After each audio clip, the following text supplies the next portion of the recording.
Yan nyo guys, ang helmet ko, H&J. H&J yan guys. Yan ang pinakamatibay na helmet. Oh, ito. Tingnan nyo helmet niya. Ano yan? Check. Mahina yan boy. Mahina yan. Ito, H&J. Ano ibig sabihin ng H&J? Wala ko sa inyo. Yan ang pinakamatibay na helmet. Yung mga ibong yan, wala yan. Mga zebra, mga basta lahat ng helmet, walang panamay sa H&J. Kasi H&J, ano yan? Helmet ni Jesus. Nasa pa isang H&J dyan na helmet. Asan yung sayo? Boy. Ha? Alam nyo ba kung gaano katagal na H&J nitong isa? Ha? 5 years na yan. 5 years na. O, ito H&J ko, second hand na to. Bigay lang sa akin to. Pero ilang taon to sa nagbigay? Mga 3 years. Sabihin na natin 3 years. O, ang ganda pa na condition. O, tingnan nyo.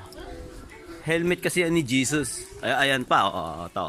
5 years. O, 5 years na, oh. Oh, kinis pa rin, guys. Oh. Oh, yung motor niya, oh.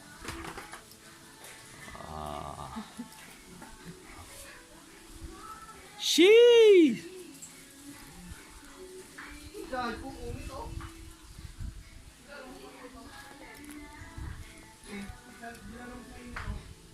Short ride sa malapit.